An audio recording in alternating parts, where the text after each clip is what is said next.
यमुना जी की जय। श्री यमुना जी की जय। श्री यमुना जी की जय। વૈષ્ણવ પ્રેમથી ગાઈ રહ્યા છે। મથુરામાં શ્રીનાથજી, ગોકુળમાં શ્રીનાથજી, યમુનાજીના કાંઠે રમતા રંગીલા શ્રીનાથજી, રંગીલા શ્રીનાથજી, અલબેલા શ્રીનાથજી, વલ્લભ કુળના વાલા બોલો રંગીલા શ્રીનાથજી, રંગીલા શ્રીનાથજી, અલબેલા શ્રીનાથજી, વલ્લભ કુળના વાલા બોલો રંગીલા શ્રીનાથજી, મધુવનમાં શ્રીનાથજી, કુંજવનમાં શ્રીનાથજી, વૃંદાવનમાં રાસ રમંતા રંગીલા શ્રીનાથજી, રંગીલા શ્રીનાથજી, અલબેલા શ્રીનાથજી, વલ્લભ કુળના વાલા બોલો રંગીલા શ્રીનાથજી, નંદગામ શ્રીનાથજી, બરસાને શ્રીનાથજી, કામવનમાં ક્રીડા કરતા રંગીલા શ્રીનાથજી, રંગીલા શ્રીનાથજી, અલબેલા શ્રીનાથજી, વલ્લભ કુળના વાલા બોલો રંગીલા। આપણી પરિક્રમા આગળ ચાલી રહી છે। ગોપાલ ગોપાલના સ્વર ગૂંજી રહ્યા છે। હાથમાં લાકડી લઈ વૈષ્ણવો ધોતી બંડી ધારણ કરી હાથમાં ઝાંપીજી લઈ કેટલાક વૈષ્ણવ બહેનો પ્રભુના નામનું સ્મરણ કરતા કરતા બહુલાવન તરફ આગળ વધી રહ્યા છે।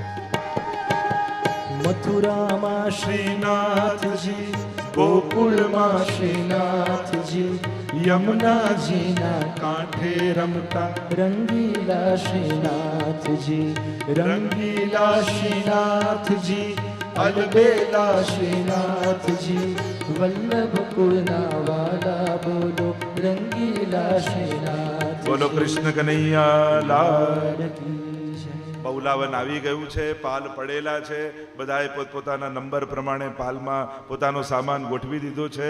ઉતાવળે ઉતાવળે હવે ઠાકોરજીને ઝાંપીજી લઈને બધી સામગ્રી આદિની તૈયારીઓ વૈષ્ણવ કરવા લાગ્યા છે અને ઠાકોરજીની સેવા આદિ પહોંચી સવારે પ્રાતઃકાલ અને હવે આસપાસ દર્શન કરવા માટે જે દર્શનીય સ્થળો છે ત્યાં વૈષ્ણવ જવા લાગ્યા છે।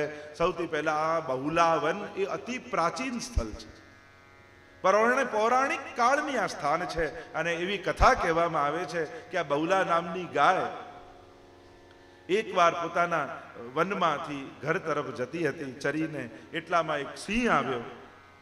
પ્રસિદ્ધ કથા છે, લગભગ બધા જાણતા હશે જે બહુલાવન ગયા હશે। ત્યાં બહુલા ગાયની પૂજા થાય છે। અચાનક સિંહ આવ્યો ને કહ્યું કે તને મારી નાખીશ, ખાઈ જઈશ। ત્યારે પેલી બહુલાએ કહ્યું તું મને મારી નાખે મને વાંધો નથી, પણ મારું વાછરડું ભૂખ્યું હશે, એકવાર મને દૂધ પાન કરાવી આવવા દે। હું તને વચન આપું છું કે હું પાછી તારી પાસે આવી જઈશ, ત્યારે તું મને મારી દે। ભરોસો બેસતો ગાયને મોકલી પોતાના વાછરડાને દૂધ પાન કરાવી ગાય પાછી સિંહ પાસે આવીને ઊભી રહી અને જ્યાં ઊભી રહીને કહ્યું કે હવે તું મને મારી નાખ, અને એટલામાં સિંહમાંથી સાક્ષાત યમરાજ પ્રગટ થઈ ગયા અને કહ્યું કે આ તો તારી પરીક્ષા મેં કરી હતી। હું તને અભય વચન આપું છું અને આશીર્વાદ આપું છું, અનંત કાલ સુધી તારી અહીંયા પૂજા થશે। તારો દેહ પડી જશે પછી ગામના લોકો તારી મૂર્તિ બનાવશે અને તારું પૂજન કરશે અને તારી આપેલી પ્રેરણા સંસારમાં સદાય જીવંત રહેશે। આશીર્વાદ મળ્યા। ગાયના પૂજનનો ક્રમ ચાલ્યો। ગાયનો દેહ છૂટ્યો તો ગામના લોકો એની મૂર્તિ બનાવી અને નિત્ય ગાયનું પૂજન કરે। એક રીત બની ગઈ, ગામ રિવાજ બની। અને વૈષ્ણવને તો સંસ્કારમાં હોય છે જ રોજ ગાય માટે કંઈક ને કંઈક કાઢવું, સેવા કાઢવી કે જે રીતે પણ આપણે કરી શકતા હોય। કૃષ્ણ ભક્ત હોય એને ગૌભક્ત સહજમાં એ થઈ જાય અને કૃષ્ણને જે પ્રિય છે એને સાચવવાની જવાબદારી ભક્તોની છે। અને એટલા માટે જ્યાં તમારી જે જગ્યાએ શ્રદ્ધા હોય, જે જગ્યાએ દેખાતું હોય કે અહીંયા સુંદર રીતે સેવા થાય, કારણ કે બધા તો કદાચ ઘરમાં ગાય ન રાખી શકે, પણ જ્યાં જ્યાં ગૌશાળા આદિ ચાલતી હોય ત્યાં યથાશક્તિ કાંઈ ને કાંઈ આપણા સારા પ્રસંગોમાં તો ખાસ આપણા ઘરમાં કોઈનો જન્મદિવસ આવે, કોઈ સારી તિથિ આવે, કોઈ સારો પ્રસંગ આવે યા કોઈની તિથિ આદિ હોય ત્યારે એક નિયમ એવો બનાવવો કે એ સમયે તો ગાય માટે કાંઈ ને કાંઈક રંચક સેવા જરૂર કરવી.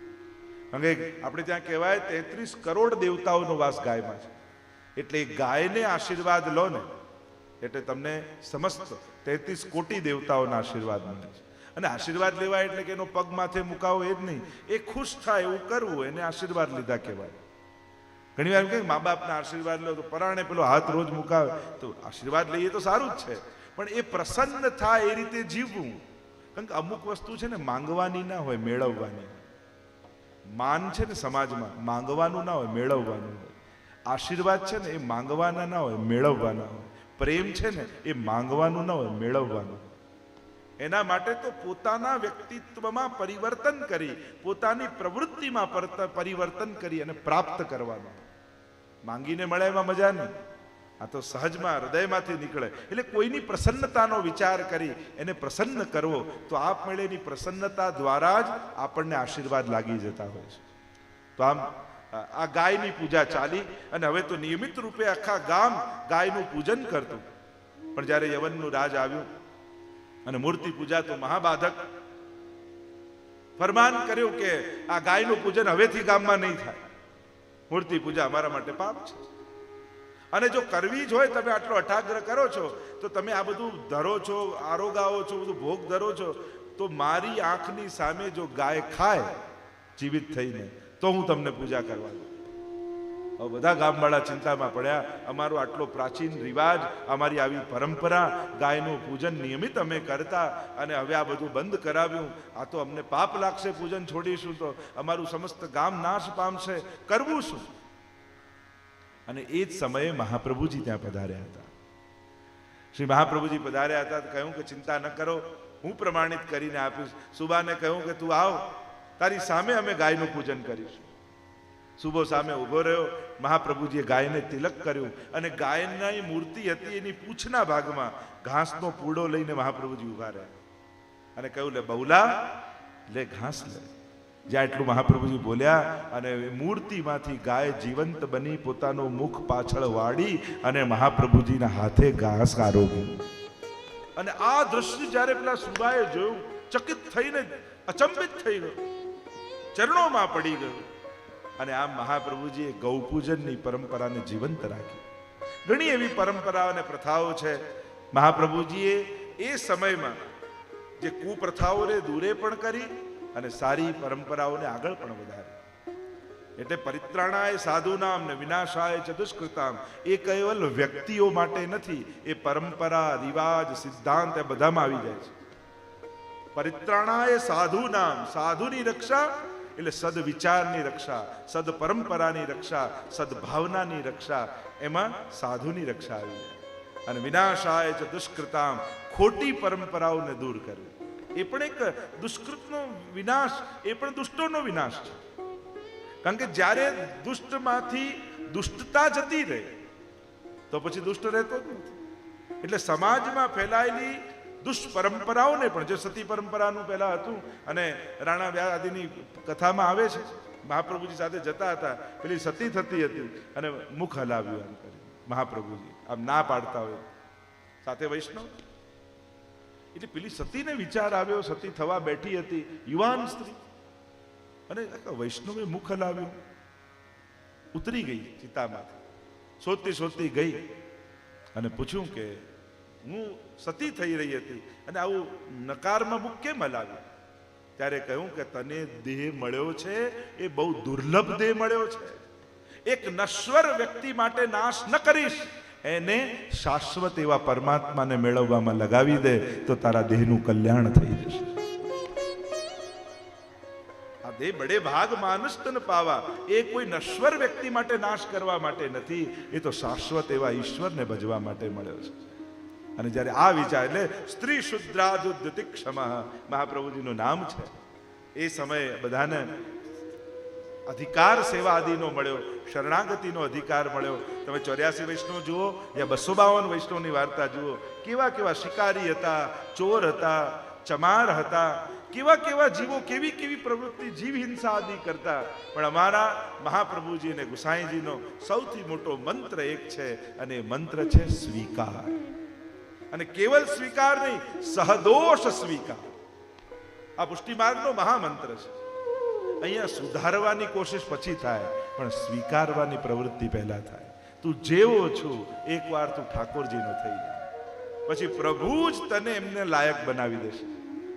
એટલે સૌથી મોટો સિદ્ધાંત મહાપ્રભુજી આપેલો એ છે સહદોષ સ્વીકાર, સહર્ષ સ્વીકાર. આવ્યા શિકારી હતા, કહું કે મરેલા પક્ષીઓ લટકે છે, મારો સ્વીકાર થાય, મારો ઉદ્ધાર થાય. હા, તારો ઉદ્ધાર થાય. ભરોસો આપે એ ગુરુ છે, હતાશ કરે ગુરુ નહીં, વિશ્વાસ જગાડે એ ગુરુ છે. હા, તારા પર પણ કૃપા થઈ શકે. અને આ વાત તો અહીંયા શ્રી મહાપ્રભુજીએ કૃપા કરી. આ મહાત્મ્યની ચર્ચા બહુલાવનની આવી. અહીંયા વિશેષ કરીને ગૌદાનનો મહિમા છે. એટલે જ્યારે બહુલાવન જતા હોય ત્યારે ત્યાં ગૌશાળા આદિ પણ છે, ગૌદાન ત્યાં વિશેષ રૂપે કરતા હોય. દરેક કુંડ અને દરેક સ્થાનમાં જુદા જુદા ત્યાંના પ્રસંગ પ્રમાણે દાનની મહત્તા કહેવાય છે. એટલે બહુલાવન જઈએ ત્યારે ગૌદાન કરવાનો પ્રકાર આપણે ત્યાં કહેવાયો છે. એટલે આપણા તીર્થ પુરોહિત હોય આદિ હોય અને સંકલ્પ કરીને ગૌદાન આપવામાં આવતું હોય છે. તો આમ આની લીલા છે. રહસ્ય લીલામાં સુંદર લીલા અહીંયા બતાવી, રસાત્મક લીલા. આ તો આધ્યાત્મિક મહાત્મ્યની કથા થઈ કે આ બહુલા ગાયનું એ મહાત્મ્ય જીવંત મહાપ્રભુજીએ રાખ્યું. રસાત્મક લીલામાં ચંદ્રાવલીજી ઠાકોરજીને મળવા માટે પોતાના સાસુને કહ્યું કે આ દહીં દૂધ છે, હું બજારમાં વેચવા જાઉં છું અને વેચીને પાછી આવી જઈશ. એટલે ચંદ્રાવલીજી માથે દહીંની મટકી મૂકીને ચાલ્યા, અને પહેલેથી નક્કી હતું કે બહુલાવનમાં ઠાકોરજી એમને મળશે. અને ગયા તો ખરા, પણ શંકા પડી સાસુને કે આ મારી વહુ ગઈ તો છે, પણ આ વેચવા જાય છે, કોઈને મળવા જાય છે, લાવ આજે જઈને જો. અને પાછળ પાછળ એનો પીછો કરતા કરતા એની સાસુ પાછળ આવી, અને અહીંયા ચંદ્રાવલીજી ને ઠાકોરજી બંને કુંજમાં વિરાજેલા છે. અલૌકિક લીલાઓ ચાલી રહી છે. અને એટલામાં છુપાતી સાસુ આવી, અને ચંદ્રાવલીજી ગભરાયા, ક્યાંક મારી સાસુ જોઈ જશે તો મોટો ઝઘડો કરશે. અને ઠાકોરજી કહ્યું ચિંતા ન કરો. અને ઠાકોરજી એવી લીલા કરી કે ઠાકોરજી સિંહ રૂપ બની ગયા અને ચંદ્રાવલીજી ગાય રૂપ બની ગયા. એટલે ત્યાં જે બે સ્વરૂપો બિરાજે છે ને, સિંહ ને ગાયના, એટલે આધ્યાત્મિક લોકો યમરાજ અને ગાયને જુએ, આપણે સિંહમાં ઠાકોરજીને જોવા અને ગાયમાં ચંદ્રાવલીજીને જોવા. અને જ્યાં સિંહ રૂપ ઠાકોરજીને જોયા અને સાસુ છુપાઈને જોતી હતી ને ઠાકોરજીએ સિંહ રૂપે જોરથી ત્રાડ કરી, એમાં સાસુ એવી ગભરાઈને ભાગી, અને ભાગતા ભાગતા એનો પગ ફસાયો અને પડીને બધા હાડકા ભાંગી ગયા. અને બિચારી રડતી રડતી ઘરે આવી.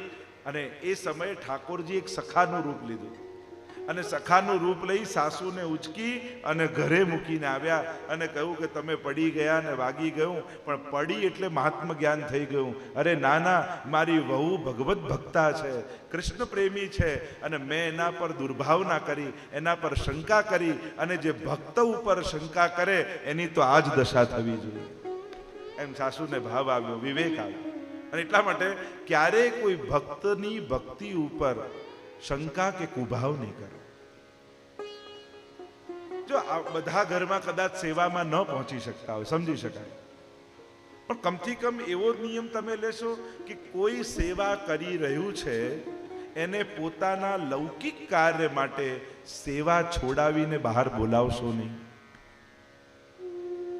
જેમ એક્ઝામ્પલ આપો, રવિવાર છે, મોડા ઉઠ્યા ભાઈ અને બહેન સેવામાં છે, તો એ દિવસે ચા જાતે બનાવી લેવી. પણ કોઈને સેવામાંથી બહાર કાઢી પોતાનું લૌકિક કાર્ય કરાવીએ એ તો ઉત્તમ નથી. જો સેવામાં સાથ નથી આપી શકતા, તમે સેવામાં જોડાઈ નથી શકતા, ઉત્તમ પક્ષ તો એ છે કે બધા જ સેવામાં જોડાય. પણ કમથી કમ એટલું તો કરી શકીએ ને કે જે સેવામાં છે, હવે 2 કલાકની સેવા હોય કે કલાકની સેવા હોય, એને પોતાના લૌકિક અને તુચ્છ કાર્ય માટે ભગવત કાર્યમાં વિક્ષેપ નહીં પાડીએ. નહીં તો ઘણા આ ક્યાં મૂક્યું છે ને પેલું ક્યાં મૂક્યું છે, પેલા બિચારા ઠાકોરજી પાસે દોડી દોડી ના આવે કે આ રહ્યું ના રહ્યું. બને તો એટલો નિયમ લો તો બી તમારી સેવા પહોંચશે. કોઈને સેવામાં વિક્ષેપ નહીં કરવો. એટલે બહેનો યાદ અપાવતા રહેજો કે જે ઋષિકેશમાં શું કહ્યું હતું.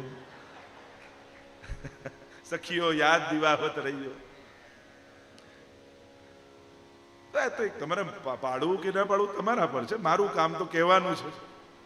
એટલે જે કહેવું જોઈએ ઉત્તમ પક્ષ છે. જો ઘણીવાર અમુક સ્થાન પર બેઠા હોઈએ, અમુક સિદ્ધાંતો આપણે ન જીવતા હોઈએ ને તોય કહેવું જોઈએ. કારણ અત્યારે એ સ્થાન પર છીએ કે લોકો મને સાંભળવા નથી આવ્યા, લોકો ધર્મના સિદ્ધાંતો સાંભળવા આવ્યા છે. એટલે ઘણીવાર લોકો એમ કે તમે ન પાળતા હો તો શું કરવા કહો, એ વસ્તુ કહેવી નહીં. પણ અમુક સ્થાને તમે, હા આપણે પર્સનલી વાત કરતા હોય એમાં એ સિદ્ધાંત લાગવું પડે કે હું ન પાળતો હોય તમને ન કહું. પણ જ્યારે આચાર્ય પીઠ પર મહાપ્રભુજીની જગ્યાએ બેઠા હોઈએ ત્યારે ન જીવતા હોઈએ એ સિદ્ધાંત કહેવા તો જોઈએ. કારણ કે લોકો મને સાંભળવા નથી આવ્યા, લોકો ધર્મ સાંભળવા આવ્યા છે, લોકો સિદ્ધાંત સાંભળવા આવ્યા છે, લોકો ભાગવતજી સાંભળવા આવ્યા છે. એટલે ધર્મ ગ્રંથોના જે સિદ્ધાંતો હોય એ વ્યવહારિક હોય કે સૈદ્ધાંતિક હોય, જે પણ રીતે હોય, જે ઉત્તમ પક્ષ હોય એ કહેવું જરૂર. અને કહીએ તો આપણને એમ થાય કે આપણે કરવું જોઈએ. તો જે મૂળ વાત જે ચર્ચા થઈ રહી છે, જે ભક્તિ કરે છે, જે સેવા કરે છે, આપણે ત્યાં ભક્તિ ભંગ કરવી એ પણ એક દોષ કયો છે. કોઈ માળા ફેરવતું હોય, કોઈ પાઠ કરતું હોય, બહુ જરૂરી ના હોય ને તો એ સમયે એને ડિસ્ટર્બ ન કરો.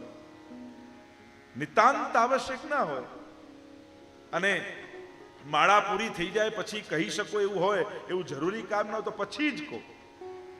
પણ કોઈ ભગવત નામ લઈ રહ્યું છે, એનું ચિત્ત ઠાકોરજીમાં છે અને તમે કોઈ લૌકિક વાત કરી એનું ચિત્ત સંસારમાં ખેંચો તો એ પણ એક પ્રકારનો દોષ કહેવાય કે તમે એની ભક્તિમાંથી એનું ચિત્ત છોડાવ્યું.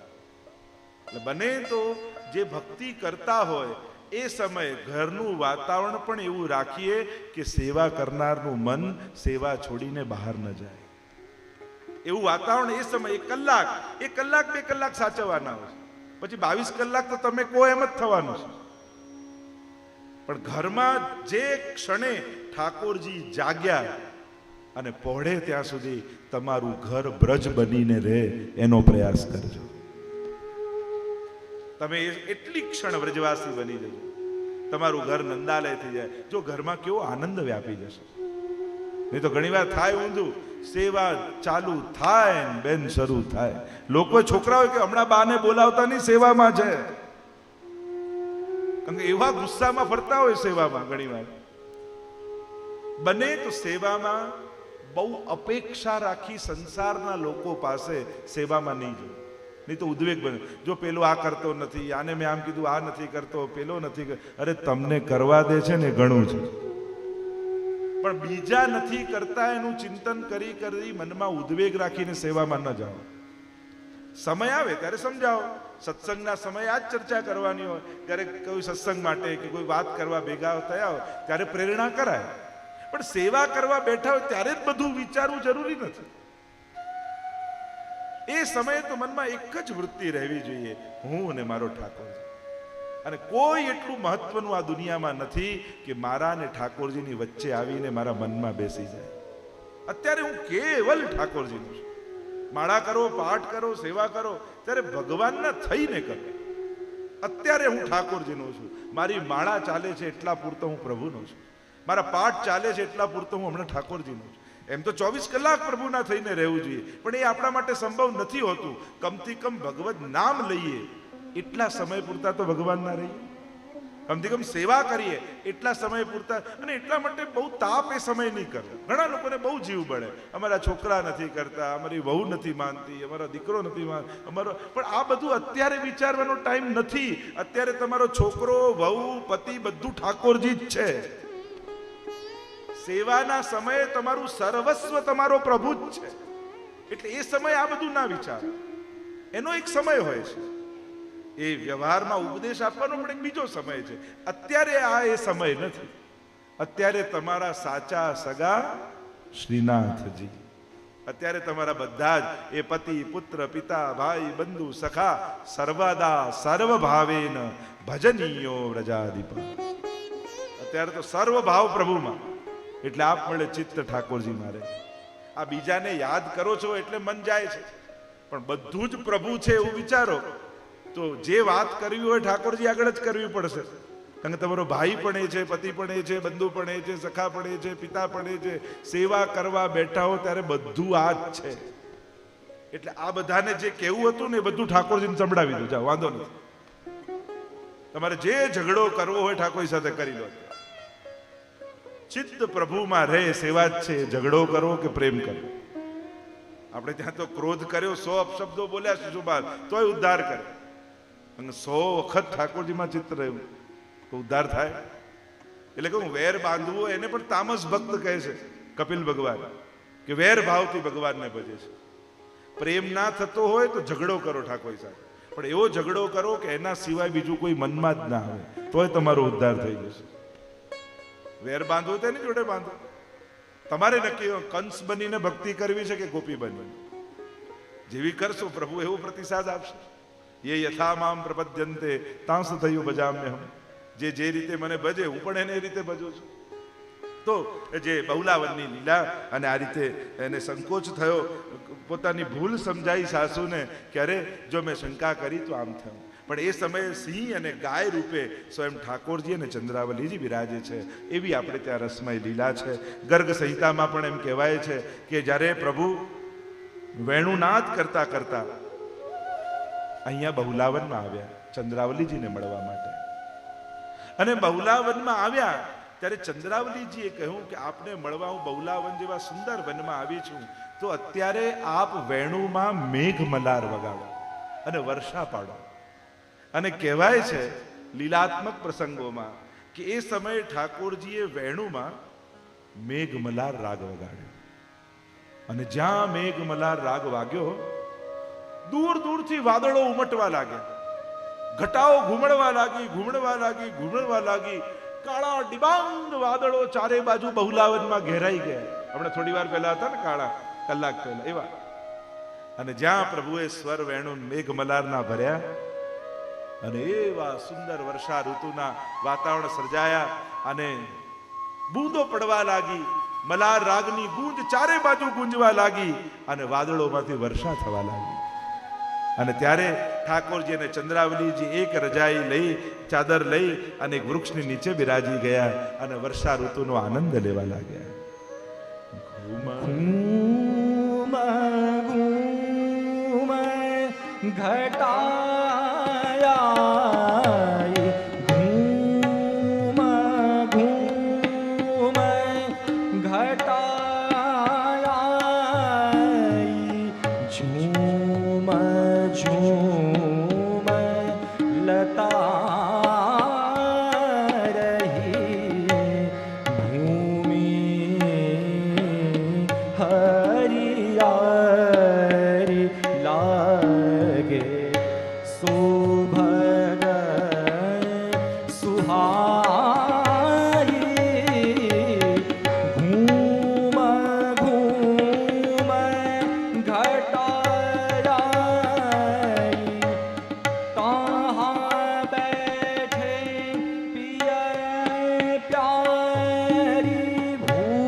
ઠાકોરજી ને ચંદ્રાવલીજી એ રીતે વિટળાઈને બેઠા. મારા ઘનઘોર કાળા વાદળોની વચ્ચે વીજળી ચમકતી હોય એવા મેઘ શ્યામ પ્રભુની નિકટ ચંદ્રાવલીજી શોભી રહ્યા છે. આખી બહુલાવનની શોભા વર્ષા ઋતુમાં અલૌકિક થઈ ગઈ છે. પ્રભુ વેણુના સ્વર ભરી સુંદર મલાર રાગનું ગાન કરી રહ્યા છે, અને વર્ષાના વાદળો ગરજીને વરસી રહ્યા છે. તનન તન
आई माय घूम घूम घटाई झूम झूम लता रही भूमि हरि यारी लागे सुभग सुहाई सुभग सुहाई सुभग सुहाई माय घूम અને આમ અલૌકિક વર્ષા ઋતુનો અનુભવ બહુલાવનમાં ઠાકોરજી અને ચંદ્રાવલીજીએ કર્યો. અને અહીંયાથી આપણી પરિક્રમા હવે અડિંગ તરફ જઈ રહી છે. વૈષ્ણવના અંદર ઉત્સાહ દિવસે ને દિવસે વ્રજયાત્રામાં વધી રહ્યો છે. વ્રજના એક એક ભૂમિનો આનંદ લઈ એક એક લીલાનું અનુસંધાન કરી વૈષ્ણવ નિત્ય પ્રાતઃકાલ ઉઠી અને આગળના મુકામ તરફ જાય અને બધી જ તૈયારીઓ કરી વૈષ્ણવ ચાલ્યા છે. અને દરેકના મુખમાં એક જ સ્વર છે, મથુરામાં શ્રીનાથજી, ગોકુળમાં શ્રીનાથજી, યમુનાજીના કાંઠે રમતા રંગીલા શ્રીનાથજી, રંગીલા શ્રીનાથજી, અલબેલા શ્રીનાથજી, વલ્લભ કુળના વાલા બોલો રંગીલા શ્રીનાથ. પરિક્રમા આગળ ચાલી રહી છે. અડિંગ તરફ જઈ તો રહ્યા છીએ પણ વચમાં અનેક સ્થાનો લીલાના આવે છે. બહુલાવનથી અડિંગ જતા મોરવન, ત્યાં મોરકુંડ છે. મોર બિહારીજીના દર્શન કર્યા. પ્રભુ મયુર બનીને અહીંયા પ્રગટ થઈને લીલાના અનુભવ કરાવ્યા હતા. આગળ સકના ગામ આવ્યું. બલભદ્ર કુંડ છે. ગોરે દાઉજીના દર્શન કર્યા. ગૌર રૂપે દાઉજી બિરાજમાન છે. આગળ આવ્યું તોષ ગામ. તોષ ગામ ઠાકોરજી સખાઓની સાથે આ તોષ ગામમાં પધારે છે. ગાયોને ચરાવતા ચરાવતા અને ગાયો અહીંયા જળ પીને તૃપ્ત થાય છે એટલે આનું નામ છે તોષ. યા તોક સખાનું આ ગામ છે એવો પણ એક ભાવ છે. પ્રભુના અનેક સખાઓ છે કારણ કે ભાગવતજીમાં સખાઓના નામ આપ્યા છે પણ સખીઓના નામ નથી. એટલે તોક સખા, સખાઓની અનેક ચરિત્રો ભગવદીઓની વાણીમાં પણ સખાઓના નામ પ્રાપ્ત થાય છે. એ તોક સખાનું આ ગામ છે એમ કહેવાય છે. સંતોષ જ્યાં થાય એ તોષ. રાધા રમણજી અને ગોપાલજીના મંદિર છે. અહીંયાથી થોડીક દૂર આગળ જતા કૃષ્ણ વિહાર કુંડ છે અને ત્યાં જલ વિહાર ઠાકોરજીએ કર્યો છે. કદમખંડીમાં પ્રભુના ચરણ ચિહ્નોના ચિહ્ન છે.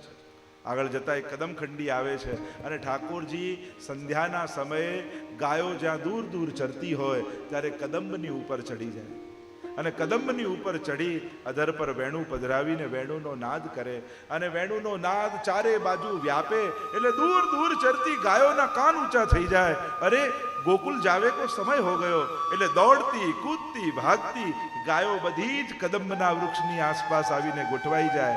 તો ઠાકોરજી જે કદંબ ઉપર ચડીને વેણુનાદ કરે અને ત્યાં ચઢ્યા ને જ્યાં ચરણ પધરાવ્યા તો આજે પણ એ કદંબનું વૃક્ષ છે જ્યાં ઠાકોરજીના ચરણ ચિહ્ન છે. આટલા હજારો વર્ષ બાદ પણ પ્રભુના ચરણ ચિહ્નોને સંગ્રહિત કરીને રાખ્યા છે અને ત્યાંથી ઠાકોરજી ગાયોને બોલાવી અને ગોકુલ તરફ આગે ગાય પાછે ગાય એત ગાય ઉત ગાય ગાયોના વૃંદને લઈને પાછા ગોકુલ પધારે. તો આ કદમખંડીમાં પ્રભુના ચરણ ચિહ્નો છે. આગળ અડિંગ તરફ જતા જીખીન ગામ આવે છે. રેવતી કુંડ ઉપર બાઉજીનું મંદિર છે. રેણુકુંડ છે. શંખચૂડનો ઉદ્ધાર કરી અને માથાનો મણિ બલદેવજીને આપ્યો એ આ સ્થાન છે એમ કહેવાય છે.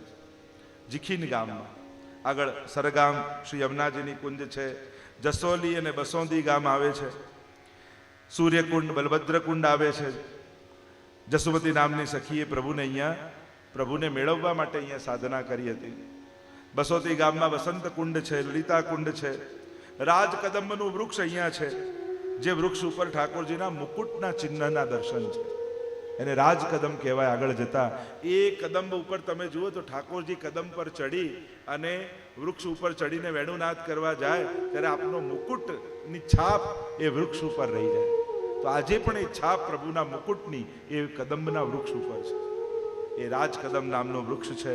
અહીં એક પ્રાચીન વટ વૃક્ષ છે જેની ડાળ ઉપર યુગલ સ્વરૂપ ઝૂલ્યા હતા. એ ડાલી આજે પણ છે અને પ્રભુ ગૌચારણ કરતા પધાર્યા અને અહીંયા બસંતી સખીની છાક ઠાકોરજી આરોગ્યા હતા એનું પણ એક સ્થળ આગળ છે.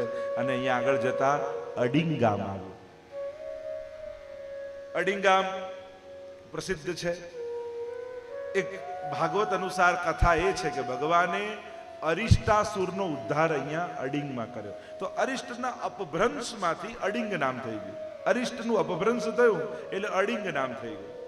પણ અરિષ્ટાસુરનો ઉદ્ધાર પ્રભુએ આ સ્થાનમાં કર્યો. ભાગવતજીમાં પણ જ્યારે તમે આ કથા સાંભળો ને, આ બધી કે પૂતના મરી, અઘાસુર ગયો, બકાસુર માર્યો, ધેનુકાસુર માર્યો, ત્યારે એમ નહીં વિચારવું કે ભગવાને કોઈ અસુરને માર્યો. મનમાં ભાવ એ રાખવો કે અત્યારે ભગવાન ભાગવત રૂપે સામે છે અને આ બધા અસુરો જુદી જુદી વૃત્તિ રૂપે મારા મનમાં છે. અને કથામાં જ્યારે એમ કહેવાય કે પૂતના મરી, ત્યારે શ્રોતાએ એમ ભાવ કરો કે મારા અંદર રહેલી અવિદ્યાને ભાગવત રૂપી ભગવાને મારી નાખી. આજે મારી અવિદ્યા ગઈ. ધેનુકાસુર મર્યો, આવું સાંભળો ત્યારે મનમાં ભાવ એવો કરો કે ભાગવત રૂપી ભગવાને મારા દેહાધ્યાસને આજે મારી નાખી. કાલીય નાગનું દમન કર્યું તો ભાગવત રૂપી ભગવાને મારા ઇન્દ્રિયોનું દમન કરી લીધું. આજે હવે ક્યાંય નહીં ભટકે. એમ પોતાની જોડે આત્મસાત કરીને કથા સાંભળી અને આ ભાવથી શ્રવણ કરશો તો ખરેખર ભાગવત રૂપી ભગવાન આપણી અંદર રહેલા પાંચે અધ્યાસોને દૂર કરી દેશે. એટલે કોઈક જગ્યાએ ઘટના ઘટી રહી છે એ રીતે દ્રષ્ટા બનીને નહીં બેસવું, પણ પોતે એના એક ભાગ બની જવું કે આ ગોકુલ એટલે મારું હૃદય અને એમાં આવેલા આ જુદી જુદી વૃત્તિ રૂપે અસુરો અને પ્રભુ કથા માધ્યમ બની. કારણ કે જેવો અસુર એવો અવતાર. હિરણ્યાક્ષને મારવો છે તો ભગવાન વરાહ બની જાય. હિરણ્યકશિપુને મારવો છે તો વરદાન માંગી લે તો ભગવાન નરસિંહ બની જાય. ન પશુ ન નર ન સવાર ન રાત ન અસ્ત્ર ન શસ્ત્ર, એવો અવતાર. તો અત્યારે કથામાં અસુર કોણ છે? તો કે મારી અંદર રહેલા આ જુદી જુદી દુર્વૃત્તિ રૂપી અસુરો છે. અને કઈ રીતે મરશે? કારણ કે અત્યારે વૃત્તિ રૂપે છે. તો આ વૃત્તિઓ વાણી રૂપ ભગવાનના અવતાર ભાગવતથી મળશે. અને એટલા માટે ભગવાને આ વાંગમય અવતાર લીધો છે, કારણ કે આ વિચાર રૂપ મારી અંદર અસુરો છે અને એ વાણીથી હણાશે. તો અરિષ્ટાસુરનો ઉદ્ધાર કર્યો અને ના અપભ્રંશ પરથી અડિંગ બન્યું. એક ભાવ એ કર્યો, કંસ મૃત્યુ પામ્યો ત્યારે એના 8 ભાઈઓ હતા અને એ મથુરાથી ભાગ્યા ત્યારે દાઉજીએ આ 8 ભાઈઓને અહીંયા માર્યા. એટલે આ સ્થળને અરિગ્રહ કહેવાય. શત્રુનું ગ્રહણ કરનાર એટલે એને મારનાર, એનું નિગ્રહ કરનાર. અને અરિગ્રહ પરથી આ સ્થાનનું નામ અડિંગ બન્યું. એવું પણ એક મત છે કે 8 ભાઈઓને દાઉજી અહીંયા માર્યા અને અરિગ્રહ પરથી અડિંગ નામ થયું. રહસ્ય ભાવના આપણે જોઈએ, ભાવાત્મક વ્રજ તો લીલાત્મક છે, એનું આધ્યાત્મિક મહાત્મ્ય તો છે, પણ આપણું રસાત્મક મહાત્મ્ય છે. એટલે જ આપણે ત્યાં 2 ભાવ વૈષ્ણવે સતત રાખવા, એક અહોભાવ અને બીજો ભગવત ભાવ. આ ભાવ બંને રહેવું જોઈએ. ઘણી બધી જગ્યાએ અહોભાવ રહે પણ ભગવત ભાવ નથી રહેતો. બુદ્ધિ જેની મહત્તા સ્વીકારે તે અહોભાવ રહે. આપણી જેમ કોઈ પણ વસ્તુ, વ્યક્તિ, પદાર્થ આદિ હોય, મોંઘું હોય તો આપણને અહોભાવ રહે, પણ આ ઠાકોરજી માટે છે એવો ભગવત ભાવ આપણને નથી હોતો. સત્સંગ દ્વારા ભગવત ભાવની પ્રાપ્તિ થાય. અહોભાવ તો જેની કિંમત વધારે હોય, જે મહાન હોય, જે સમર્થ હોય, એના માટે બુદ્ધિને સહજ અહોભાવ થઈ જાય છે. પણ અહોભાવની ઉપર મહાપ્રભુજી કહે છે કેવલ અહોભાવ નહીં, ભગવત ભાવ રાખો કે આ બધું જ પ્રભુ માટે છે. વૈષ્ણવને પણ જોઈએ તો ઘણીવાર અહોભાવ થાય કે વૈષ્ણવમાં અહોભાવ રાખો, પણ ભગવત ભાવ નથી થતો. પણ એ ભગવત ભાવ થાય ત્યારે આપણી વૈષ્ણવતાની સાફલ્ય કહેવાય કે વૈષ્ણવી વિચારધારામાં આપણે જીવીએ છીએ. તો રહસ્ય ભાવના અહીંયા લીલા ભાવનામાં વ્રજભક્તો પાસે એવી એક ભાવના એમ છે કે અહીંયા ગોપીઓ દહીં દૂધ વેચવા જતી, નીકળતી, અને ઠાકોરજી રોકી અડી પકડીને એમની પાસે દાન માંગતા. તો અડીને માંગતા એટલેનું નામ પડી ગયું અડી. ગોપીઓ દહીં દૂધ લઈને જાય, દાનના દિવસો ચાલતા હતા, અને લા દાન લા કે તા પર ધોતા નૈન નચાવત હે કહું તિયારે બાબા કી ચેરી. કારણ કે નંદ બાબાના નોકર છીએ કે તું માંગે ને આપી દીધા નહીં મળે. દાનના પદોમાં આપણે સાંભળીએ છીએ ને, કાપર ઢોટા નૈન નચાવત હે કો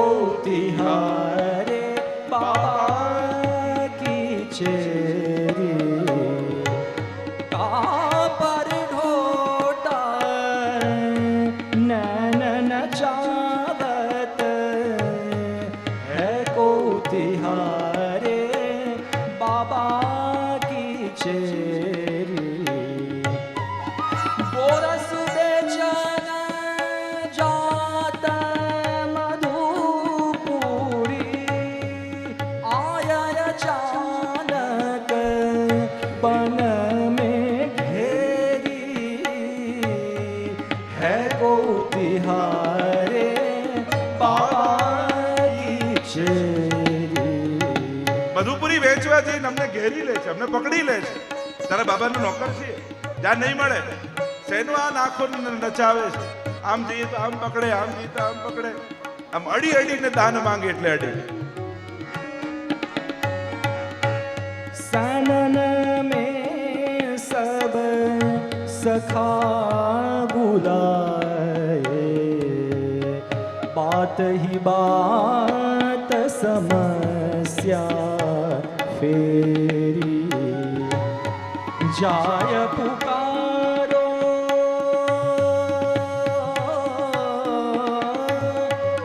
जाय पुकारो नंद जुगे आगे जाय पुकारो नंद जुगे आगे जिनको छुओ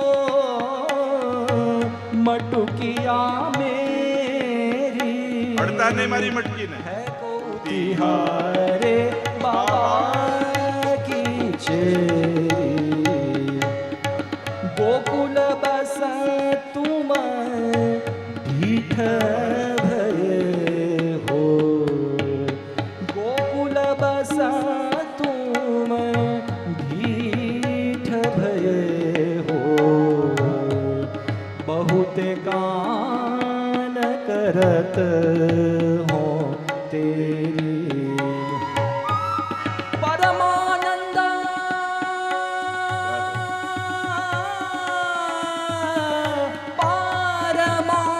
परमानंद दास को ठाकुर बल बल जाऊं श्याम घन केरी है को तिहारे बाबा की चेरी का पर ढोटा नैन नचावत है को तिहारे है को तिहारे है को तिहारे बाबा की चेरी જુદા જુદા માર્ગો ગોતીને ગોપીઓ જતી હોય, અહીંયા અડીક પાસેથી નીકળે ઠાકોરજી પકડી પકડીને માંગા દાન આરોગે છે.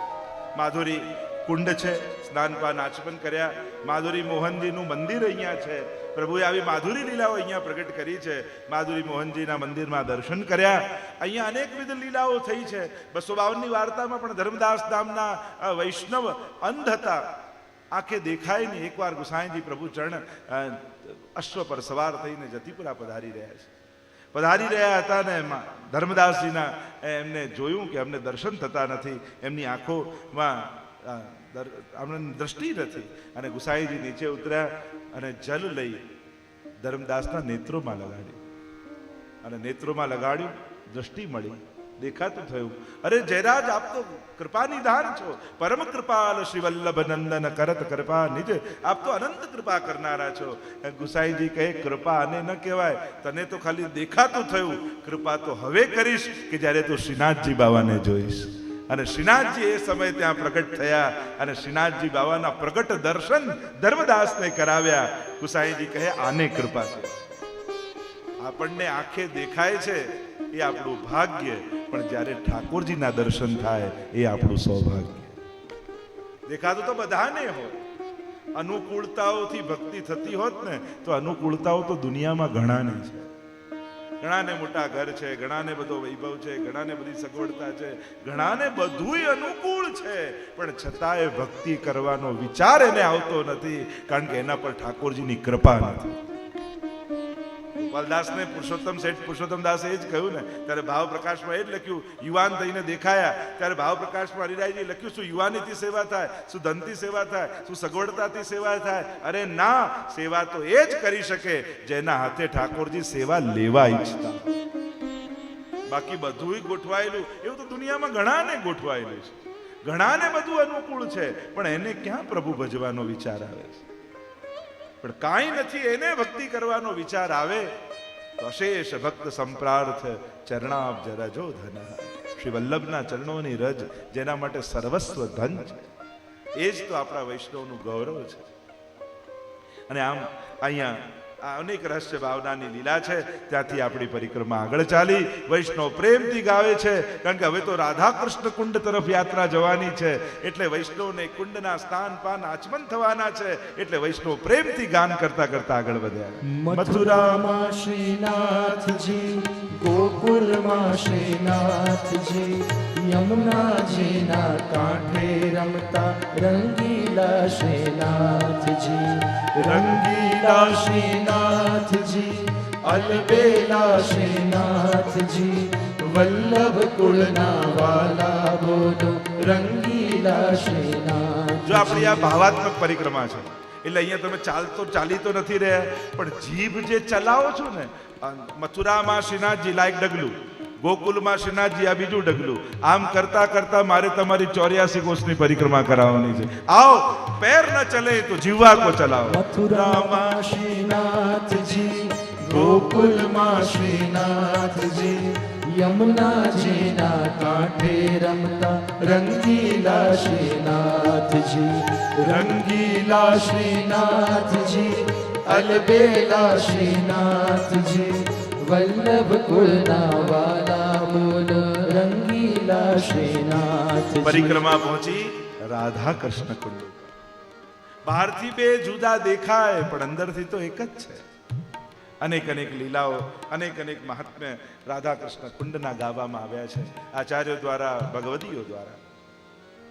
મહાત્મ્યની કથામાં એમાં આવે છે કે અરિષ્ટાસુરનો વધ ભગવાને કર્યો ને બળદના રૂપમાં આવેલા અસુરને ભગવાને માર્યો, એટલે રાધાજીએ કહ્યું, કરે લાલા, તુને તો ગાય કો વંશ માર દિયો, તારે તો બધા તીર્થોની યાત્રા કરવી જોઈએ, કમથી કમ 108 તીર્થોની યાત્રા કર તો તારો પાપ જાય. ઠાકોરજી કે હમણાં યાત્રા કરવા જાઉં? તુરંત રાધાજીએ ચરણ પકડ્યા કે પ્રભુ, આપના વગર અમે જીવીશું કે? આપને ન જોઈએ તો આપને જોયા વગર અમે કેમ રહી શકીએ? ઠાકોરજી કે આ બંને વાત તમે કરો. એક આપ એમ કહો છો કે યાત્રા કરવા જાઓ, અને બીજું આપ એમ કહો છો કે અમને છોડીને ના જાઓ, તો બંને એક રીતે કઈ રીતે સંભવ? પ્રભુ કંઈ પણ કરો, પણ આપ યાત્રાએ કરો ને અમને છોડીને જાओ नहीं. ठाकुर जी के कोई बात नहीं, सबका रास्ता हम निकालते हैं. और प्रभु ने अपनी बंसी को अधर पे पधराया और प्रभु ने वेणु के स्वर भरे, वेणु नाद કર્યો, અને વેણુનો નાદ આખા ભારતવર્ષમાં એવો ગુંજ્યો કે એને સાંભળી સાંભળીને 108 તીર્થો બધા જ અહીંયા આવ્યા. અને ઠાકોરજીએ પોતાના વેણુથી આ કુંડ ખોદ્યો, અને કુંડ ખોદ્યો અને કહ્યું બધા તીર્થોને કે તમે બધા આમાં વાસ કરો. અને આ 108 ભારતના તીર્થો કૃષ્ણ કુંડમાં આવીને વાસ કરી દીધો. જલ ભરાઈ ગયું અને ઠાકોરજીએ સ્નાન કર્યું, અને રાધાજીને કહ્યું, જો હું ગયો પણ નહીં અને બધા તીર્થોમાં સ્નાને થઈ ગયું. રાધાજી તો બહુ પ્રસન્ન થયા, પણ ઠાકોરજીએ કહ્યું કે અરે રાધાજુ, આપે મને આટલો શ્રમ કરાવ્યો તો આપને પણ અપરાધ લાગ્યો ને આપે પ્રાયશ્ચિત કરવું જોઈએ. અને કહેવાય છે કે એ સમયે ઠાકોરજીની આ વાત સાંભળી રાધાજીએ પોતાના ચરણના અંગુષ્ઠથી કુંડ ખોદ્યો, અને એ કહેવાય છે રાધા કુંડ. બહારથી બે જુદા લાગે પણ જલ બંનેનું એક જ છે. અને જ્યાં નિકટમાં કુંડ ખોદ્યું તો આ જ કૃષ્ણ કુંડમાંથી બધું જલ રાધા કુંડમાં આવ્યું, અને રાધાજીએ સ્નાન કર્યું, અને રાધાજીએ કહ્યું કે મેં પણ પ્રાયશ્ચિત કરી લીધું. આમ રાધા કૃષ્ણ કુંડની કથા કહેવામાં આવે છે. અનેક અનેક અન્ય કથાઓ પણ એની જોડે જોડાયેલી છે. કહેવાય છે કે અષ્ટ સખીઓના કુંડ, એ આ 8 કુંડ અષ્ટ સખીઓના એ આની આજુબાજુ જ છે, જે હવે લુપ્ત પ્રાય છે. કેવલ એક લલિતા કુંડ ના દર્શન થાય છે. તો લલિતા કુંડ, વિશાખા કુંડ, ચંદ્રભાગા કુંડ, ચંપકલતા, ચંદ્રાવલી, બહુલા, સંધ્યા અને ચિત્રા, આ 8 કુંડ એમ કહેવાતા કે અષ્ટ સખીઓના કુંડ આજુબાજુ હતા. એટલે 8 સખીઓ જે પ્રધાન સખીઓ માનવામાં આવે છે, અષ્ટ સખીઓ. આપણે ત્યાં આખું એક રાસ મંડલ, એટલે દ્વે દ્વે ગોપી બીચ બીચ માધવ, અને એની આખી જે ભાવના, આપણા 7 સ્વરૂપ અને અષ્ટ સખીઓ, અને એમને 2 રૂપ સ્વકીયા અને પરકીયા, એમ 16 ગોપીઓ થાય. એનો આખો એક રાસ મંડળની આખી ભાવના આપણે ત્યાં છે. તો મુખ્ય અષ્ટ સખીઓ છે. એટલે 9 નિકુંજનો મનોરથ કરીએ છીએ ને, કે 8 સખી અને 9માં સ્વામીજી, તો એ 9 નિકુંજનો મનોરથ થાય. તો એવા પ્રકારની આપણે ત્યાં ગોપીજનોની વિવિધ પ્રકારની ભાવનાઓ છે. તો આમ આ બધા કુંડો આસપાસ છે. શ્રી મહાપ્રભુજીના બેઠકજી છે, શ્રી ગુસાઈજીના બેઠકજી છે, શ્રી ગોકુલનાથજીના બેઠકજી છે. આ 3 બેઠકજી બિરાજમાન છે રાધા કૃષ્ણ કુંડ ઉપર. ચોકરના વૃક્ષ નીચે 1 મહિના સુધી ભાગવતજીનું પારાયણ શ્રી મહાપ્રભુજી અહીંયા કર્યું છે. અને ભાગવતજીનું પારાયણ કરતા કરતા મહાપ્રભુજીની દ્રષ્ટિ ગિરિરાજજીના શિખર ઉપર ગઈ. અને શિખર ઉપર ગઈ અને મહાપ્રભુજી 3 દિવસ સુધી મૂર્છિત થઈ ગયા. કારણ કે શિખર ઉપર મહાપ્રભુજીને યુગલ સ્વરૂપના પ્રગટ દર્શન થયા. 3 દિવસ સુધી મૂર્છિત રહ્યા. વૈષ્ણવ ગભરાયા. કારણ કે 3 રાસના સ્થાન છે ને, વૃંદાવન, ગિરિરાજજી અને યમુનાજી. એટલે એક દિવસ એક રાસના સ્થાનમાં મહાપ્રભુજી મગ્ન રહ્યા. જેમ પરમાનંદાસજીના ઘરે મહાપ્રભુજી પધાર્યા, 84 વૈષ્ણવની વાર્તામાં આવે છે, અને ગાદી તકિયા પર બિરાજ્યા હતા, અને પરમાનંદાસજીને મહાપ્રભુજીએ કહ્યું કે કછું ભગવત લીલા ગાઓ. અને ત્યારે પરમાનંદાસજીના મુખમાંથી શબ્દો સર્યા, હરી તેરી લીલા કી સુધી આવે. અને એ જા શબ્દો નીકળ્યા, અને મહાપ્રભુજી 3 દિવસ સુધી મૂર્છિત થઈ ગયા. ત્યાં ભાવ પ્રકાશમાં લખ્યું કે 3 રાસના સ્થાન છે, ગિરિરાજજી, વૃંદાવન અને યમુનાજી. એક દિવસ એક રાસના સ્થાનમાં મહાપ્રભુજી મગ્ન રહ્યા, એટલે 3 દિવસ સુધી મૂર્છિત રહ્યા. પણ અહીંયા 3 દિવસ મૂર્છિત રહ્યા ને વૈષ્ણવને ચિંતા થઈ. કહ્યું કે જયરાજ, 3જા દિવસે જ્યારે મહાપ્રભુ જાગ્યા, કહ્યું કે અમને તો ભય લાગી ગયો, આ રીતે આપ મૂર્છિત કેમ રહ્યા? તો કે મને યુગલ સ્વરૂપના દર્શન થયા ગિરિરાજજીની ઉપર વિહાર કરતા, અને હું એ લીલામાં મગ્ન રહ્યો. ત્યારે વૈષ્ણવે વિનંતી કરી કે જયરાજ, કૃપા કરીને અમને દર્શન કરાવો. અને જ્યારે આ વિનંતી કરી ત્યારે મહાપ્રભુજીએ કૃપા કરી વૈષ્ણવ ઉપર જલ છાંટ્યું. અને જ્યાં જલ છાંટ્યું અને કહ્યું કે હવે ગિરિરાજજી ઉપર દર્શન કરો. અને જ્યાં ગિરિરાજજી પર જોયું તો યુગલ સ્વરૂપનો વિહાર કરતા પ્રગટ નેત્રોથી સર્વ વૈષ્ણવને દર્શન થયા. એવી કૃપા મહાપ્રભુજી અહીંયા કરી. સંધ્યાવંદનના મહાપ્રભુજીના બેઠકજી છે, એની પણ ચર્ચા આવી. ગુસાઈજીના બેઠકજી છે. એકવાર કુંડ પાસે ગુસાઈજી બિરાજ્યા હતા. રઘુનાથ નામના દાસ નામના એક સંત ત્યાં આવ્યા, અને ગુસાઈજી જોડે સત્સંગ કરતા કરતા સહજમાં એક પ્રશ્ન કર્યો કે અમારા મતે તો રાધાજી એ પરકીયા ગોપી છે, અને આપ એમ કહો છો કે સ્વકીયા છે, તો આપનો મત પ્રતિપાદિત કરો કે સ્વકીયા છે કે પરકીયા છે. જો આપણે ત્યાં સુબોધનીમાં પણ આ શબ્દોના ઘણીવાર સમજવા માટે પ્રયોગ કરાય છે. 2 પ્રકારના ગોપીજનો વ્રજમાં હતા. સ્વકીયા એટલે જે પ્રભુને જ સર્વસ્વ માનીને રહ્યા, અને પરકીયા એટલે કે એમના બીજા ગોપો સાથે વિવાહ થઈ ગયા હતા, પણ એમનો સર્વ ભાવ પ્રભુમાં હતો. તો બીજે વિવાહ થયો એ પરકીયા ગોપીજન, અને પ્રભુમાં અનન્ય ભાવ રાખીને જે રહેલા એ સ્વકીયા ગોપીજન. તો પ્રશ્ન કર્યો રઘુનાથ દાસે કે અમારા મતે તો એ પરકીયા છે, આપ એમને સ્વકીયા કહો છો, તો આપ પ્રમાણિત કરીને આપો. અને ત્યારે કહેવાય છે કે ગુસાઈજી એક કાગળ લીધું અને કહ્યું કે આનો જવાબ હું નહીં આપું, આનો જવાબ સ્વયં સ્વામીજી આપશે, રાધાજી આપશે. અને કાગળ લઈ રાધા કુંડ ઉપર ગુસાઈજીએ પધરાવ્યો. અને જ્યાં પધરાવ્યો ત્યાં કાગળ ભીતર ભીતર ભીતર ભીતર છેક ભીતર ગયો, અને ચંદ્રાવલીજી એ પત્રને લઈ અને સ્વામીજી પાસે આવ્યા. કારણ કે કહેવાય છે કે આ રાધા કુંડની ભીતર મણીનો મહેલ રાધાજીનો છે. એ અલૌકિક મહેલ ભીતર બિરાજે છે, અને મહેલમાં સુવર્ણના સિંહાસન પર બિરાજેલા રાધાજી પાસે કાગળ લઈને ગયા. અને ત્યારે એ કાગળ ઉપર સ્વયં રાધાજીએ એક શ્લોક લખ્યો જયતિ વૃષભાનુકુલ કૌમુદી રાધિકે, જયતે કૃષ્ણ પરમાનંદ કુલ ચંદ્રમા જયતિ. આ લખી અને કાગળ પાછું ચંદ્રાવલીજીને આપ્યું. ચંદ્રાવલીજીએ પાછું છોડ્યું અને કાગળ તરતું તરતું તરતું ઉપર આવ્યું. ગુસાઈજી હાથમાં લીધું. જળમાં ગયેલું કાગળ પણ કોરું, પત્ર પણ કોરું, જરાય ભીંજ્યું નહીં. અને આ શ્લોક વાંચીને રઘુનાથ દાસને સંભળાવીને કહ્યું, અમારા મતે તો રાધાજી એ સ્વકીયા જ ગોપીજન છે, પ્રભુ સિવાય બીજા કોઈ ના થયા. અને આમ પ્રતિપાદિત કરીને આપ્યું અને રઘુનાથ દાસે દંડવત ગુસાઈજીને કર્યા. આવી અલૌકિક લીલાઓ પણ અહીંયા થઈ છે. ગોકુલનાથજી એ પણ ભાગવતજીનું પારાયણ અહીંયા કર્યું છે. બોલો ગોકુલનાથ કી જય.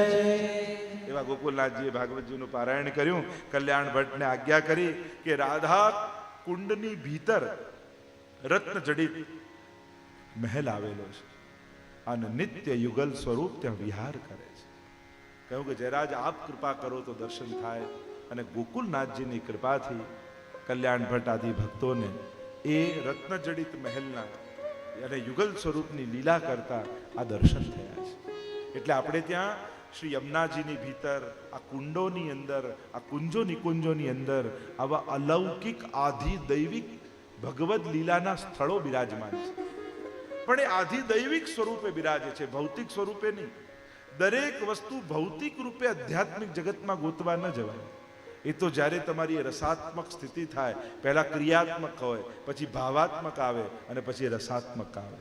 આમ ભક્તિની ગતિ હોય, એ લેયર હોય કે જ્યારે આધ્યાત્મિક લેવલ રસાત્મક લીલાનું જીવને આવે ત્યારે આ રસાત્મક સૃષ્ટિ એની આગળ પ્રગટ થઈ જતી હોય છે. એટલે જ આપણે કહીએ કે વ્રજયાત્રાને કરો તો કોઈ ભગવદી જનો સાથે કરજો કે જે તમને વ્રજના આધિદૈવિક સ્વરૂપનું ભાન કરાવતા રહે.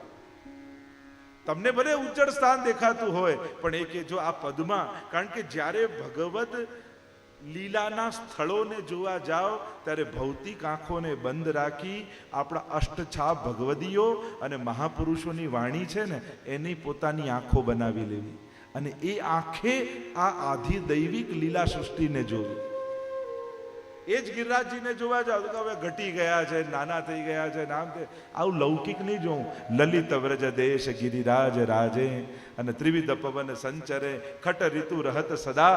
આ ભાવ આંખોમાં વસાવી લેવો, આ પદને આંખોમાં વસાવી લેવું, આ કીર્તનને આંખોમાં વસાવી લેવું અને પછી ગિરિરાજજીના દર્શન કરવા. એ રીતે યમુનાજીને જો દર્શન કરવા જાવ, શ્યામ સંગ શ્યામ વહે રહી શ્રી યમને. જુઓ ને કેવા ઠાકોરજી જોડે શ્યામ થઈને વહી રહ્યા છે.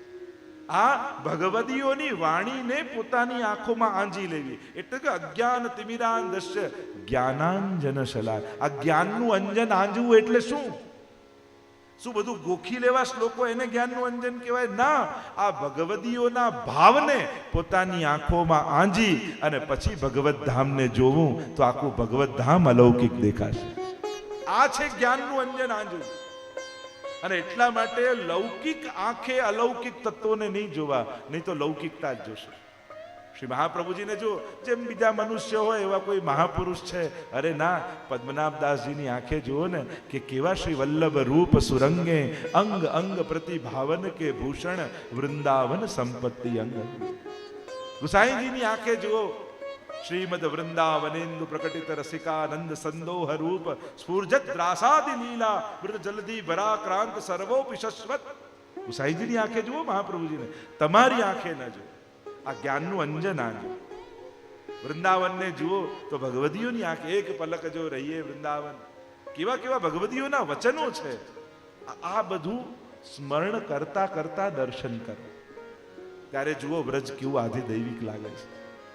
આ એક એક લીલાના સ્થળો તો આપણું જગત આખું અલૌકિક જગત થઈ જાય. તમે ક્યારે વ્રજનું દર્શન કરો તો ગોપાલદાસનું આ પ્રથમ આખ્યાન, ગોલોક ધામમાં જે લીલાના દર્શન એમને થયા છે, આજ યમુનાજી, આજ ગિરિરાજજી, આજ વૃંદાવન.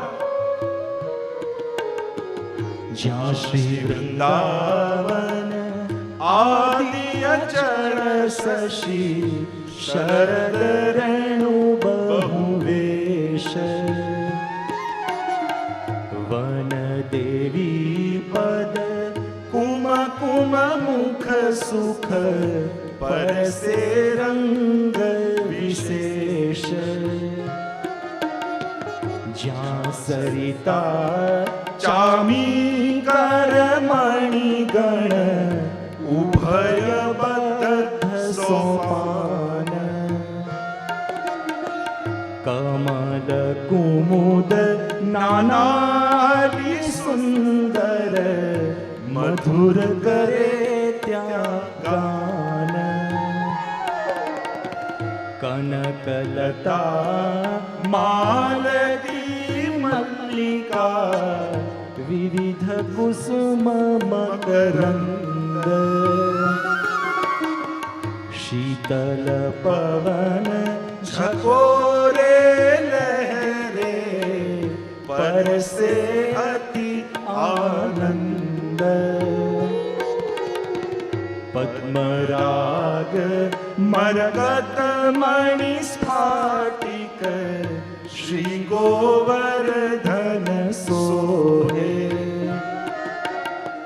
બ્રહ્મા રુદ્ર ત્યાં કોણ વાપડા શ્રી હરિના મન મોહે. કેવું છે વૃંદાવન, કેવું છે યમુનાજીનો તટ, કેવા છે ગિરિરાજજી. ગોપાલદાસને ચરવિત તાંબુલ મુખમાં મૂક્યું અને ગોલોક ધામમાં કેવું બ્રજ છે, જે બ્રજ ભૂતલ પર આવ્યું છે એના દર્શન ગુસાઈજીએ પોતાની નિકટ બેઠા બેઠા કરાવી દીધા. ગુરુ શ્રેષ્ઠ એ જ છે જે બ્રજમાં મોકલે નહીં, પણ તમે જ્યાં હો ત્યાં બ્રજ બનાવી દે તમારું ઘર. એ તો આપણા મહાપ્રભુ છે.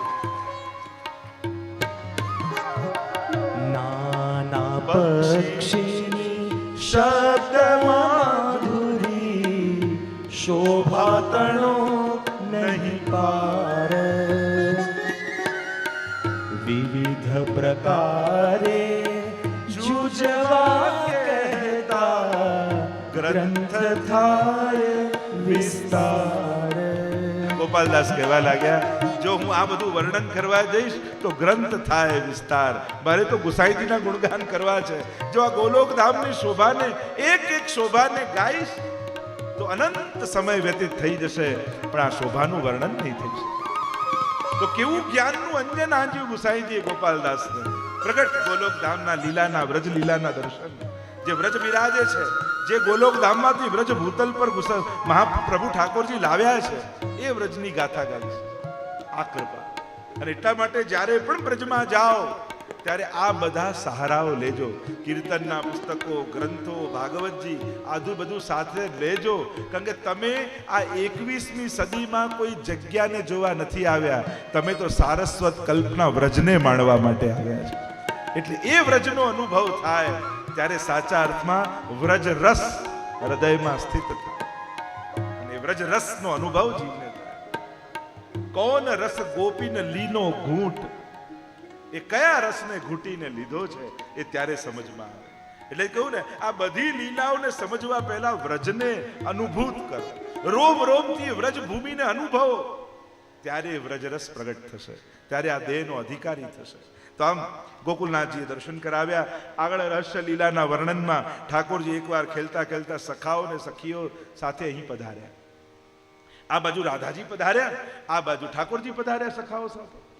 અને સખાઓ બધા આગળ આવ્યા, ગોપીજનો ઠાડા હતા અને કહેવા લાગ્યા, અમારા પ્રભુ તો એવા સુંદર છે, તમારા રાધાજીની કોઈ વિસાત નહીં એમની આગળ. એવા સુંદર ગુંગળારા એવા અમારા પ્રભુના કેશ, કમળની પાંખુડી જેવા મોટા મોટા નેત્ર, અને નીલમણી નીલમ હોય ને, અને એનો જે પ્રકાશ પથરાય એવી તો અમારા પ્રભુના શ્રીઅંગની શોભા છે. અને એમાં પણ હીરાના કુંડળ ઠાકોરજીએ ધર્યા હોય, અને એની શ્વેત કિરણો જ્યારે ગાલ ઉપર પડે અને પ્રભુની એ ઝાંખી જે આભા ઊભી થાય, એનું તો શું વર્ણન કરીએ. અને એમાં પણ પ્રભુએ જો બીડું આરોગ્યું હોય અને એની પીક, એની લાલાશ થોડી ગાલ ઉપર આવી જાય, અને ત્યારે તો પચરંગ ભય નંદલાલ, આપ તો એવા 5 રંગ આપના મુખારવિંદ પર દેખાય, એવી શોભા, એવી શોભા. સખીઓ કહે, બોલી લીધું, આ બધું ઠીક, પણ અમારા રાધાજીની આગળ તો તમારા 100 કનૈયાઓને નોછાવર કરી દઈએ એવા અમારા રાધાજી છે, એવી ચંદ્રમાની આભા, કરોડો ચંદ્રમાને ભેગા કરો અને જે પ્રકાશ પથરાય એવી શોભા તો અમારા રાધાજીના મુખારવિંદની છે. આ શણગારથી એમની શોભા નથી વધતી, પણ દરેક શણગાર પોતાના ભાગ્યની સરાહના કરે છે કે અમારું કેવું સૌભાગ્ય છે કે રાધાજી અમને ધર્યા તો અમારી શોભા વધી ગઈ. એમને ધરવા માત્રથી શણગારની શોભા વધે છે. અને બંનેમાં એવો વિવાદ જાગ્યો સખા અને સખીઓમાં. પેલા કે અમારા સુંદર છે, પેલા કે અમારા સુંદર છે. બંનેમાં એવો વિવાદ થયો કે સ્વયં રાધાજી ને ઠાકોરજી બંને ત્યાં પધાર્યા. અને ઠાકોરજી કહે જો રાધાજી ખોટું ન લગાડતા, પણ સખાઓ કહે છે સાચું. રાધાજી કે અચ્છા, અને એવું હોય તો આપણે સમાધાન કરી લઈએ, જોઈ લઈએ કોણ સુંદર છે. તો કે જોઈશું ક્યાં? તો કે જ્યાં પ્રતિબિંબ પડે, આપણું મુખારવિંદ દેખાય ત્યાં આપણે જોઈએ. તો કે ચલો, આ બાજુ ઠાકોરજીએ વેણુથી કૃષ્ણકુંડ ખોદ્યો, એમાં જલ ભરાયું, અને અહીંયા ચરણા અંગુષ્ઠથી રાધાજી રાધાકુંડ ખોદ્યો, અને બંને કુંડ આજુબાજુ ગોઠવાયા. ઠાકોરજીએ કૃષ્ણકુંડમાં પોતાનું મુખારવિંદ જોયું. હા, સખાઓ જેમ કહેતા હતા એવું જ સુંદરતા છે. ત્યાં રાધાજીએ જોયું. હા, સખીઓ જેમ કહે એમ જ મારી શોભા તો ખૂબ સુંદર છે. પણ જ્યાં ઠાકોરજીએ દ્રષ્ટિ વાંકી કરી અને રાધાજીના પડેલા પ્રતિબિંબને નિહાળ્યો અને થયું કે ના, આ સ્વરૂપની આગળ મારી શોભા તો કાંઈ નથી. અને જ્યાં રાધાજીએ ઠાકોરજીના પ્રતિબિંબને જોયું અને કહ્યું ના ના, પ્રભુના સ્વરૂપની આગળ મારું તો કાંઈ નથી. પણ અહીંયા તો સખા અને સખીમાં હોડ છે, અને ઠાકોરજીને સખી તેરો મુખ નીકો કે મેરો મુખ પ્યારી, દર્પણ હાથ લીએ નંદ નંદન, સાચી કહો વૃષભાન દુલારી. આપણે પદ ગાઈએ છે ને, मेरो मुख नीको के तेरो रोरी प्यारी, मेरो मुख नीको के तेरो री प्यारी, दर्पण देखो દર્પણ હાથ લીએ સાચી કહો વૃષભાન. અને આમ બંનેમાં હોડ લાગી, એકબીજાના મુખ જોતા. આપણું વધારે સુંદર કે અમારું અધિક? અને હવે તો ઊંધું થઈ ગયું. રાધાજી કહેવા લાગે ના ના પ્રભુ આપ વધારે સુંદર છો, અને ઠાકોરજી કે ના ના રાધાજી આપ વધારે સુંદર. તો એવી પણ એક લીલા આ રાધા કૃષ્ણ કુંડ માટે વ્રજવાસીઓના મુખે ગવાય છે કે જ્યારે આવી હોડ લાગી હતી ત્યારે ઠાકોરજી અને સ્વામીજીએ આ રાધા અને કૃષ્ણ કુંડનું નિર્માણ કર્યું. અને જ્યારે વૈષ્ણવની યાત્રા ત્યાં આવે અને ત્યારે ઠાકોરજીના કૃષ્ણ કુંડનું વૈષ્ણવ સ્નાનપાન આચમન કરે, રાધાજીના રાધા કુંડમાંથી સ્નાનપાન આચમન કરે. અને કુંડમાં રહેલું જલ એ સ્વયં જલ નથી, પણ કૃષ્ણનું રસ છે. અને આ રાધાજીનું કુંડ એ કેવલ જલ નથી, પણ એ રાધાનું રસ છે. અને જ્યારે પાન કરીએ છીએ ત્યારે અલૌકિક રસાત્મક એ રસ આપણા રોમ રોમમાં વ્યાપી જાય છે. આવા ભાવથી પાન કરાય. યમુનાજીના પણ તમે પાન કરો ને તો ખાલી યમુનાજીના જલનું પાન કર્યું એમ નહીં કરવું. આ સાક્ષાત ભગવદ રસ છે. પ્રભુનું શ્રમબિંદુ એ સ્વરૂપ રસ, નેત્રામૃત, અધરામૃત, ચરણામૃત થઈ અને જે રસ વહ્યો એ જ શ્રી યમુનાજી છે. એટલે યમુનાજી નથી પાન કરતો, પણ પ્રભુ કૃષ્ણમાં રહેલા સમસ્ત અમૃતોનું હું પાન કરી રહ્યો છું એવો ભાવ રાખી અને યમુનાજીના પાન કરો. અને પાન કર્યા પછી એક ક્ષણ માટે એવો ભાવ કરવો કે આ જે મેં પાન કર્યું એ મારા આખા શરીરના રોમ રોમમાં એ બિંદુઓનો સ્પર્શ પહોંચ્યો છે. અને આવો જ્યારે ભાવ કરશો ને તો તમને એ ભાવની અનુભૂતિ થશે કે સ્મર શ્રમ જલાણુભી સકલ ગાત્ર જય સંગમ. જ્યારે પણ યમુનાજીના પાન કરો તો એક સેકન્ડ આંખ બંધ કરી અને એવો ભાવ કરો કે રોમ રોમમાં આ કૃષ્ણ રસનો સ્પર્શ મને પ્રાપ્ત થયો. જો કેવો રોમાંચ, કેવો ભાવ તમારા ચિત્તમાં જાગે છે. અને ત્યારે એ અણુ અણુ સાથે સંબંધ થાય છે કૃષ્ણ રસનો. તો આમ આવી પણ લીલા અહીંયા ગવાઈ છે. આવી અનેકવિધ લીલાઓના પ્રસંગ અહીંયા ગવાયા. અને હવે આપણી પરિક્રમા આગળ ચાલી કુસુમ સરોવર તરફ આપણી પરિક્રમા જઈ રહી છે. અને વૈષ્ણવો પ્રેમથી ભાવથી ગાન કરતા એમ કહેવા તો લાગ્યા કે 6 વાગ્યા છે, પણ 2 મિનિટ.